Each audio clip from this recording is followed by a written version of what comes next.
அனைவருக்கும் வணக்கம். இன்னைக்கு நான் சொல்லப் போற கதை பேரு வந்து மரி என்கிற ஆட்டுக்குட்டி. இது வந்து இந்த புக்ல இருந்து தான் அந்த கதைய சொல்றேன். இந்த புக் வந்து 1986ல பிரபஞ்சன் எழுதின சிறுகதை பேர் தான் மரி என்கிற ஆட்டுக்குட்டி. அதுல பிரபஞ்சன் எழுதிய பல பகுதிகளையும், பல சிறுகதைகளையும் சேர்த்து இந்த புக்கா போட்டிருக்காங்க.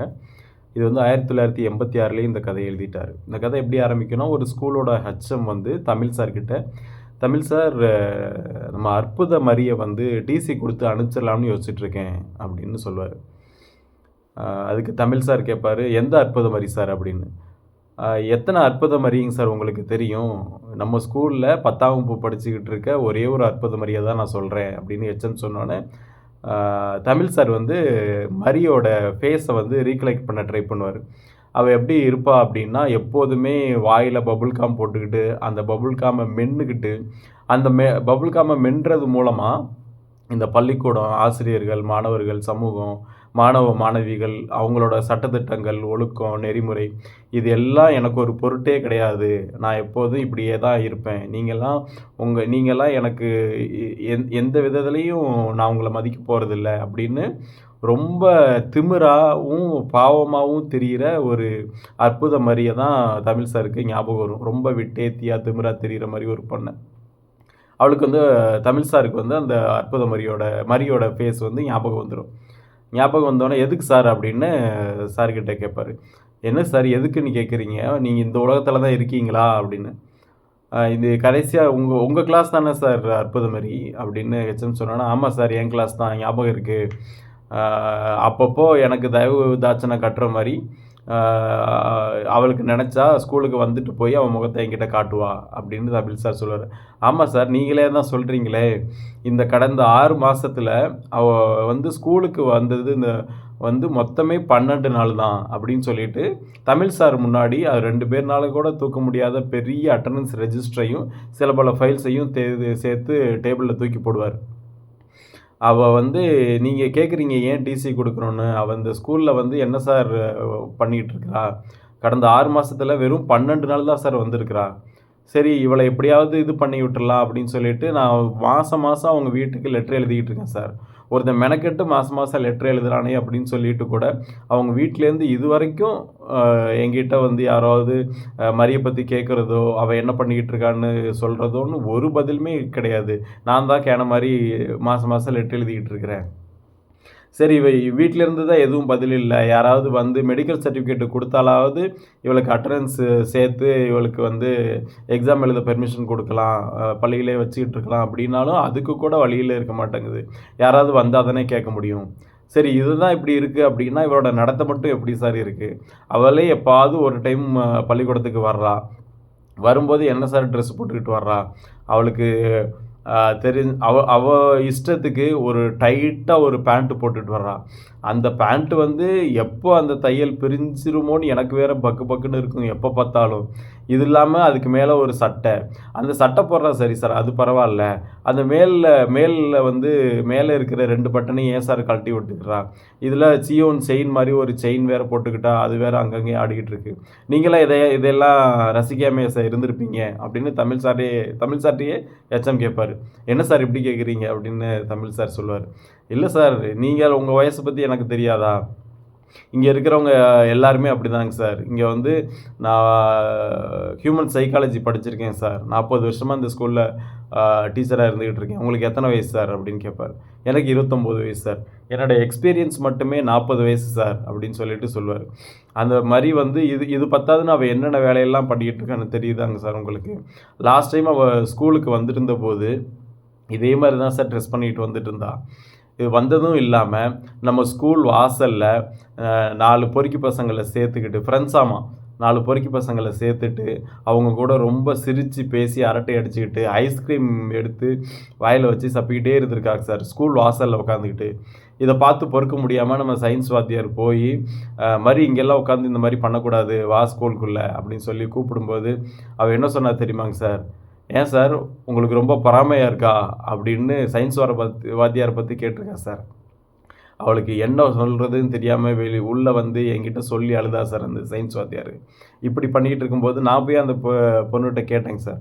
நீ ஏன் சயின்ஸ் வாத்தியார் இப்படி பேசுன்னு கேட்கும்போது, ஸ்கூல் கேம்பஸ்குள்ளே என்ன நடந்தாலும் தான் நீங்கள் பொறுப்பு. வெளியில எல்லாம் என்னை நீங்கள் கட்டுப்படுத்த முடியாதுன்னு மூஞ்சில அடித்த மாதிரி சொல்கிறா சார். நான் என்ன சார் பண்ண முடியும் அப்படின்னு ஹெச்எம் சார் வந்து கேட்குறாரு.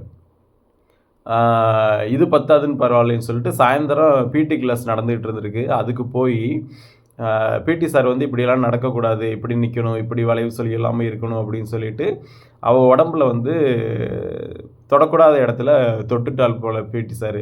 அப்போ அதுக்கு அந்த பொண்ணு என்ன சார் சொல்லியிருக்கணும்னு நினைக்கிறீங்க நீங்கள் அப்படின்னு. அப்படி தமிழ் சார் சொல்கிறது, இந்த மாதிரியெல்லாம் என்கிட்ட தொட்டு பேசாதீங்க சார் அப்படின்னு சொல்லியிருப்பா அப்படின்னு தமிழ் சார் சொல்கிறார். ஒரு மனுஷ ஜென்மம்னா அப்படி தான் சார் சொல்லணும். ஆனால் இவன் என்ன சொல்லியிருக்கா தெரியுமா சார், உங்கள் பொண்டாட்டி கூட நீங்கள் படுக்கிறது இல்லையா அப்படின்னு கேட்டிருக்கா சார். அந்த பிடி சார் வந்து லீவ் போட்டு அன்னைக்கு போனவர் தான். 4 நாளாக இன்னும் ஸ்கூலுக்கே வரல. இப்படிப்பட்டவளை எப்படி சார் வச்சுக்கிட்டு நம்ம ஸ்கூலில் இருக்க முடியும்? அதான் நான் டிசி கொடுத்து அனுப்பிச்சலான்னு இருக்கேன். சார் இப்போ டிசி கொடுத்து அனுப்பிச்சிங்க அப்படின்னா, அவளால் 10th எக்ஸாம் எழுத முடியாதா சார்? அவள் வாழ்க்கையே வீணாக போயிடுமே அப்படின்னு தமிழ் சார் கேட்பார். சார் உங்களுக்கு இருக்கிற அக்கறை வந்து அந்த பொண்ணுக்கு இருக்கணுமே சார். அவள் வந்து இதில் எந்த இதுலேயுமே அவள் சேராமல் இருந்தால் நான் மட்டும் என்ன சார் பண்ண முடியும்? அப்படின்னு ஹெச்எம் சார் சொல்வார். இது வந்து இப்படி இந்த கான்வர்சேஷன் போகும். இதை போய் அந்த தமிழ் சார் வந்து அவங்க ஒய்ஃப், அவரோட மனைவி பேர் வந்து சுமதி. சுமதிக்கிட்ட இதையே அப்படியே போய் அந்த மரியை பற்றி சுமதியை சொல்வார். சொல்லிவிட்டு நம்ம போய் அவளை பார்க்கலாம், பார்த்து பேசலாம் அப்படின்னு தமிழ் சார் சொல்லும்போது அவங்க மனைவி சொல்லுவாங்க, இல்லை இல்லை நீங்கள் போய் பேசாதீங்க, உங்களுக்கு எதுக்கு இந்த ஊர் வம்பெல்லாம், அப்புறம் உங்களையும் இந்த மாதிரி மரியாதை இல்லாமல் பேசிட்டா என்ன பண்ணுவீங்க, அவளை பார்த்தா பெரிய ராங்கி மாதிரி தெரியுது போல் நீங்கள் சொல்கிறத வச்சு பார்த்தா அப்படின்னு அவங்க மனைவியே சொல்லுவாங்க. அப்புறம் அவர் வந்து இந்த மாதிரியை நம்ம பார்க்கணும் அப்படின்னு சொல்லிட்டு அவங்க மனைவியை ரொம்ப கன்வின்ஸ் பண்ணி அவங்களையும் கூட்டிக்கிட்டே வந்து மரி வீட்டுக்கே போவார் தமிழ் வாத்தியார்.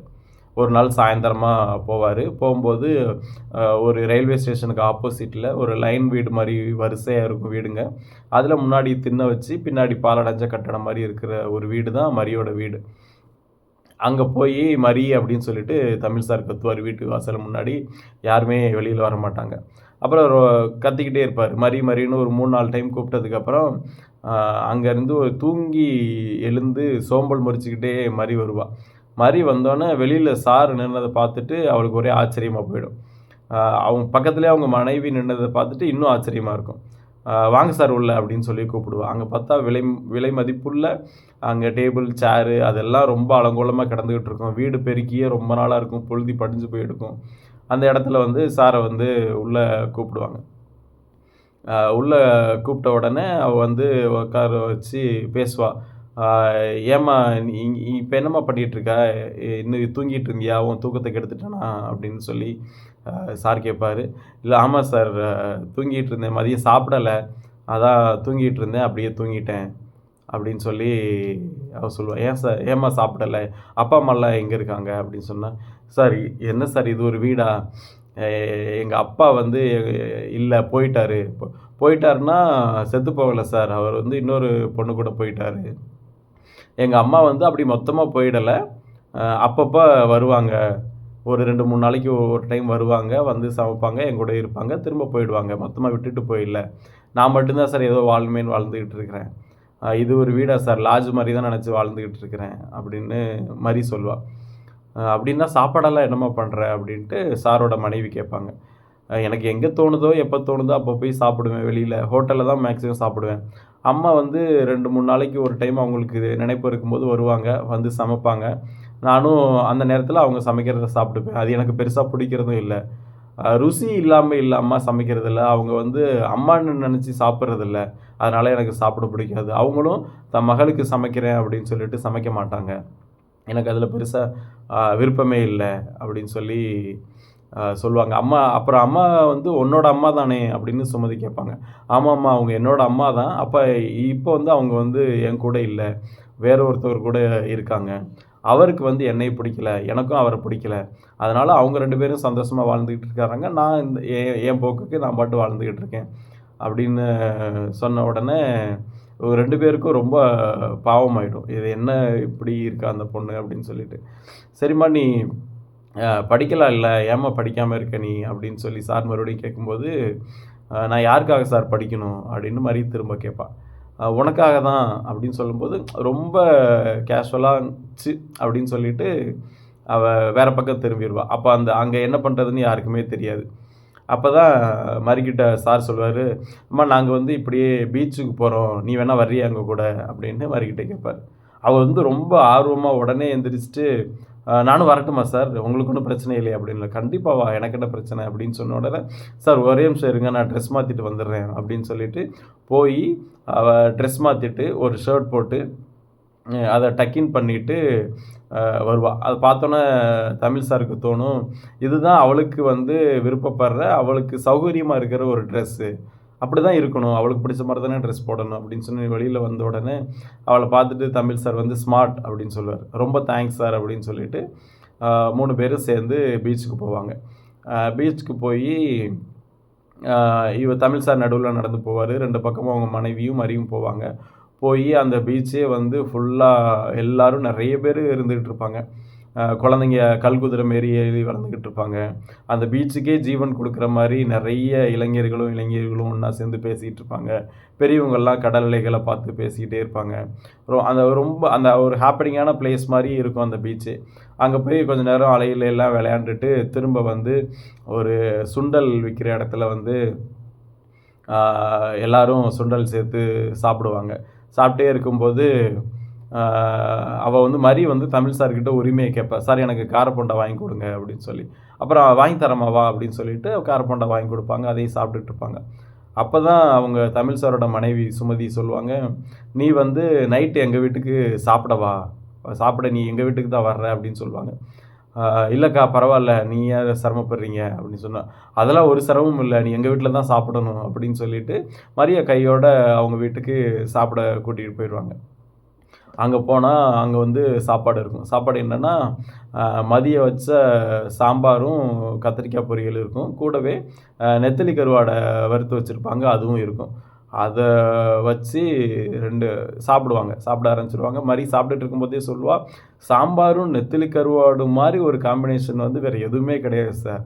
அப்படின்னு சொல்லிட்டு சுமதி அக்காட்ட, "அக்கா அடி தூள் சூப்பரா இருக்கு சாப்பாடு." அப்படின்னு சொல்லிட்டு ரொம்ப ஆசையா அந்த சாப்பாட சாப்பிடுவா. அன்னையிலேருந்து அ ஒரு அடுத்த 1 வருஷம், 2 வருஷத்துக்கு 1 வருஷம் 365 நாளுமே வந்து காலையிலயும், நைட்டும், அ சாயந்தரமும் எப்போதும் மரியோட பொழுது அந்த தமிழ் சார் வீட்லயே தான் போகும். காலையிலயும், நைட்டும் சாப்பிட அங்க தான் போவா. அ சார் வீட்ல 365 நாளும் நைட்டு வந்து தோசை ஆர் இட்லி தான். அது இல்லாம அந்த வீடே இருக்காது அப்படின்னு சொல்லிட்டு, சார் வந்து மரிக்கிட்ட சொல்லுவாரு, "எங்க வீட்ல இருக்கிற ஆட்டாங்கல்ல மட்டும் நான் எடுத்து ஒளிச்சு வச்சுட்டேன் அப்படின்னா, சுமதிக்கு உலகமே இருண்டு போன மாரி இருக்கும். கை காலே ஓடாது" அப்படின்னு சொன்னோனே, மரி வந்து விழுந்து விழுந்து சிரிப்பா. இப்படியே வந்து அவ வீட்லயே பொழுது போயிட்டுருக்கும் அப்படின்னு சொல்லி ரொம்ப அ அங்கேயே நெறைய காலங்கள் கழிச்சுக்கிட்டு இருப்பா. அப்ப வந்து ஒரு நாள் "நீ ஏம்மா இங்க வந்து" ஒரு நாள் வந்து அ வெங்காயம் வெட்டி குடுத்துக்கிட்டு இருப்பா. அவ அதே மாரி பேண்ட், ஷர்ட்ட போட்டுக்கிட்டு சுமதிக்கு அவங்க சாரோட மனைவிக்கு ஹெல்ப் பண்றதுக்காக வெங்காயம் வெட்டி குடுத்துட்டு இருப்பா. அப்புறம் தான் சார் தான் கேட்பாரு, "நீ ஏம்மா இங்க வந்து கஷ்டப்பட்டு வெங்காயம் வெட்டி குடுத்துக்கிட்டு இருக்கிற? நீ போய் உங்க வீட்லயே இருக்கலாம்ல" அப்படின்னு சொல்லும்போது, "இல்ல சார் எனக்கு இதான் ரொம்ப புடிச்சிருக்கு. ரொம்ப அட்வென்ச்சரஸான எக்ஸ்பீரியன்ஸா இருக்கு. எனக்கு சைக்கிள்ல ஊர் சுத்துறத விடவும், இங்க உட்காந்து இந்த பேண்ட் ஷர்ட் போட்டுக்கிட்டு கஷ்டப்பட்டு உட்காந்து, கண்ல தண்ணி வர வர வெங்காயம் வெட்டுறது வந்து எனக்கு ரொம்ப புடிச்சிருக்கு. எனக்கு இதுதான் ரொம்ப நல்லா இருக்கு." அப்படின்னு சொல்லும்போது சாருக்கும், "சரி நீ உனக்கு புடிச்சத பண்ணு" அப்படின்னு சொல்லி அவ சொல்லிருவாரு. அவ அப்படியே வீட்ல இருந்திருப்பா. அப்புறம் கொஞ்ச நாள் கழிச்சு, ஆ மரிகிட்ட வந்து மரி வந்து அவங்க சார்கிட்ட சொல்லுவா, "என்ன ஏன் சார் நீங்க வந்து ஸ்கூலுக்கு வரல அப்படின்னு கேட்கவே இல்ல" அப்படின்னு. ஆ நான் இங்க வந்து டெய்லி ஸ்கூலுக்கு வரணுன்னு கேட்குறதும் இல்ல. நான் இங்க வந்து டெய்லி உங்க போட்டு வந்துகிட்டு இருக்கேன். எனக்கு சாப்பாடு போடுறீங்க. இந்த ஊரே வந்து என்னைய வந்து கெட்டுப்போனவ அப்படின்னு சொல்லி திட்டும்போது, நீங்க மட்டும் வீட்ல கூட்டு வச்சு சாப்பாடு போடுறீங்களே எப்படி சார்? அப்படின்னு சார்ட்ட கேட்கும்போது, சார் சொல்லுவாரு, இந்த ஊர்ல யாருமே கெட்டு போனவங்களும் இல்ல, தப்பானவங்களும் இல்ல. ஏன் உங்க அப்பா, அம்மாவ கூட தப்பானவங்க கிடையாது. அப்படின்னு சொல்லி அவர் சொல்லுவார். அவங்கவங்களுக்கான காரணங்கள் இருக்கும் அப்படின்னு சொல்லி சார் சொல்லுவார்.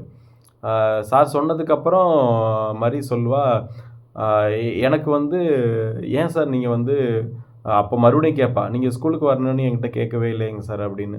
"நீங்க வந்து நீயா கேட்கணும் தானம்மா நான் வந்து எதுவுமே இதுவரைக்கும் கேட்காம இருந்தேன்" அப்படின்னு சொல்லி. "நீங்க கேட்டுருக்கணும் சார். ரொம்ப உரிமையோட என்னைய அடிச்சு அ அதிகாரமா கேட்டுருக்கணும் சார். நீங்க கேட்டா தான் நீங்க கேட்கறது தான் சார் சரி. என்னைக்குமே என்கிட்ட அன்பு காட்டுறவங்களுக்கு மட்டும் தான் சார் அதிகாரம் செலுத்துறதுக்கு உரிமை இருக்கு.